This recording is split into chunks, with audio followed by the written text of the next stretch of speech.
ইতিমধ্যেই আপনারা রামায়ণের ট্রেলার দেখেছেন। এর আগে আমাদের দেশের প্রধান মহাকাব্যকে নিয়ে বেশ কিছু সিরিয়াল এবং সিনেমা হয়েছে, তার মধ্যে বেশিরভাগই সুপারহিট হয়ে গেছে। তবে কিছু কিছু আজও আমাদের মনে রয়ে গেছে। দেখার বিষয় এই নতুন নমিত মালহোত্রার রামায়ণ আমাদের সারা জীবন মনে থাকে কিনা। এটা দুটো পার্টে রিলিজ হবে, একটা এবছর আর একটা সামনের বছর।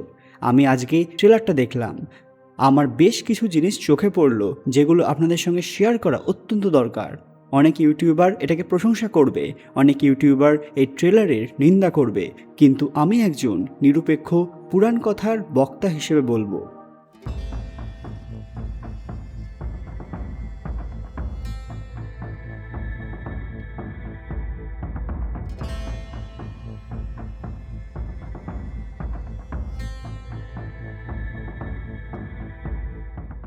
ট্রেলারের শুরুতেই আমরা রাবণের এন্ট্রি দেখতে পাই, যেখানে ইয়াশ ছিলেন।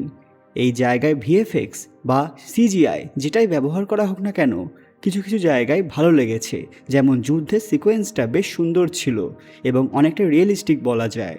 যেহেতু ইয়াশ খুবই মোটাসোটা মানুষ নন, তাকে আলাদা চেহারা দেওয়া হয়নি, ন্যাচারাল লুকেই রাখা হয়েছে, ফলে তার চেহারা যথেষ্ট ন্যাচারাল এসেছে। কিন্তু দরজা ভাঙা সিকোয়েন্সটা যথেষ্ট আর্টিফিশিয়াল লেগেছে।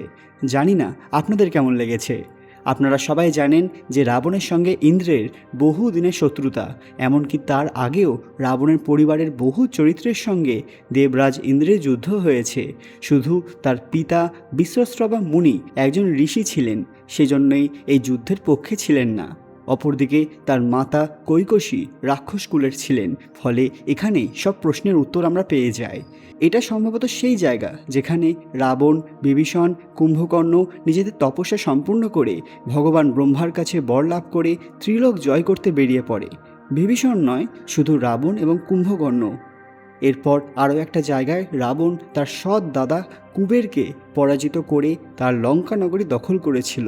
পাশাপাশি সেই শক্তিশালী পুষ্পক বিমান, যেটা ব্রহ্মার মাধ্যমে কুবের লাভ করেছিলেন, বিশ্বকর্মার তৈরি সেই অলৌকিক বিমান রাবণ তার থেকে ছিনিয়ে নিয়েছিল, যেগুলো ট্রেলারে হয়তো অতটা এক্সপ্লোর করা হয়নি, কিন্তু সিনেমায় দেখানো হবে।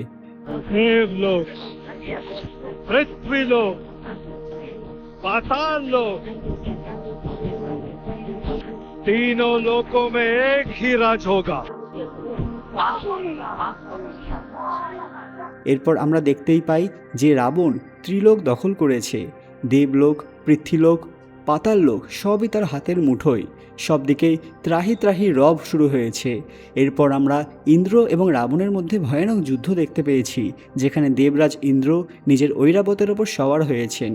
এরপরেই দুষ্ট শক্তির হাত থেকে সংসারকে রক্ষা করতে অযোধ্যার রাজা দশরথের ঘরে জন্ম নেন ভগবান বিষ্ণু শ্রীরাম রূপে। এই ট্রেলারে কিন্তু তারকা রাক্ষসীকে দেখানো হয়নি, একটি রাক্ষসকে দেখানো হয়েছে প্রথম দিকে, হয়তো সেটাই সুবাহু। মারিচের এন্ট্রি আছে, তবে সেটা ট্রেলারের শেষের দিকে। একটা ডিটেলিং আমার খুব ভালো লেগেছে, যেহেতু সীতার অরিজিন নেপালে, তাই হরধনু ভঙ্গ সিনটা যে রাজসভায় শ্যুট করা হয়েছে, এটা অনেকটা নেপালি স্টাইলে দেখানো হয়েছে। এরপর কৈকেয়ী রূপী লারা দত্ত রামের বনবাসের বর চেয়ে নিলেন স্বামী দশরথের কাছে, যে রোল অরুণ গভীর করেছেন, অর্থাৎ আমাদের সবার প্রিয় এভারগ্রিন শ্রীরাম। কিন্তু তার বেশি শট রাখা হয়নি ট্রেলারে। तो कल्याण के लिए यदि मेरा अंत भी हो जाए, तुम्हारे लिए 14 वर्ष का वनवास, उस वचन का क्या जो आपने मुझे विवाह के समय दिया था। अब हमारा भाग्य एक है और भाग्य में जो भी लिखा है मुझे स्वीकार। এরপর সীতার এন্ট্রি হয়। সাই পল্লবী নিঃসন্দেহে ভালো অভিনেত্রী, তবে এখানে আরেকটু আকর্ষণীয়, আরেকটু সুন্দর, আরেকটু ডিভাইন হওয়া প্রয়োজন ছিল, কারণ তিনি কোনো সাধারণ নারী নন, স্বয়ং মা লক্ষ্মী সীতা। এরপর আমরা বিভিন্ন সিনের মাধ্যমে ঢুকে পড়ি শূর্পণখার নাক কাটার সিনে। আপনারা একটা জিনিস দেখে থাকবেন, রামায়ণের এক একটা ভার্সানে এক একভাবে দেখানো হয়। কোনোটায় বলা হয় শূর্পণখার নাক কান কাটা হয়েছিল, আবার কোনোটায় শুধু নাক। सूर्पनखा वो मोहित हो गई है आप पे। राम से प्रतिशोध लिया जाएगा शूर्पणखा। राम की मृत्यु साधारण होगी, ना उसका अपमान। আবার একটা সিনে আমরা দেখতে পাই যে সীতাকে রাবণ তুলে নিয়ে যাচ্ছে এবং জটায়ু তাকে বাঁচাতে আসছে। ট্রেলারে বেশ কিছু জিনিস মিস করেছি, যেমন রাবণের কৈলাস পর্বত তুলে ধরা, ভগবান শিবের আগমন, হনুমানজির দেখা পাওয়া। যদিও জটায়ুকে দেখতে পেয়েছি, কিন্তু তার সাথে দশরথের কী সম্পর্ক সেটা অনেকেই জানেন না, সেটা আরও পরিষ্কারভাবে দেখানো উচিত। रावण तीनों लोकों का स्वामी है, तो तीनों लोकों के सामने उसका वध करूंगा। मैं अपनी सीता को वापस लूंगा। লঙ্কার যুদ্ধের কোনো সিন দেখানো হয়নি। আর একটা সিনে আমরা দেখতে পাই ভগবান পরশুরামকে, যে রোলটাও রণবীর কাপুর নিজেই করেছেন। এটা একটা ভালো ডিটেলিং, কারণ যে রাম সেই পরশুরাম, ভগবান বিষ্ণুর দুই পরম অবতার। এই সিনটা অ্যাকচুয়ালি এরকম হওয়া উচিত ছিল, যেখানে মিথিলায় উপস্থিত হয়ে পরশুরাম রামের পরীক্ষা নিতে তাকে সারঙ্গ ধনুকে গুণ পড়াতে বলেন, যেটা স্বয়ং ভগবান বিষ্ণুর ধনুক। কিন্তু এই সিনে আমরা দশরথকে দেখতে পাই, ফলে সিনের অর্থটাই বদলে যায়। জানি না মেকার্সরা কী বোঝাতে চেয়েছেন। এরপর ভরতের খুব ছোট্ট একটা সিন দেখতে পাই। শত্রুঘ্নকে তো দেখাই যায় না।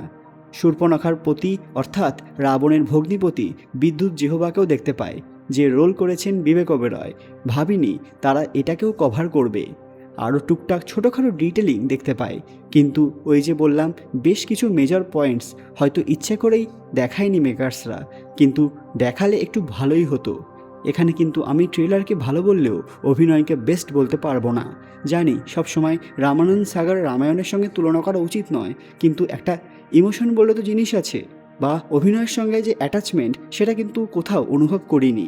জানি না আপনারা পেরেছেন কি না, কিন্তু সিনেমাটিক ভিজুয়াল খুবই সুন্দর ছিল।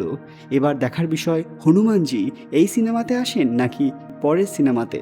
আমি যে পয়েন্টসগুলি আজকে তুলে ধরলাম, আপনারাও কি একই পয়েন্টস দেখতে পেয়েছেন? আপনাদের যদি চোখে আরও কিছু ধরা পড়ে সেটা কমেন্ট বক্সে জানাবেন। আপনাদের এই ট্রেলারটি কেমন লাগলো সেটাও কমেন্টে জানাবেন। আপনাদের কি মনে হয় এই সিনেমা কত কোটি টাকার ব্যবসা করতে পারে?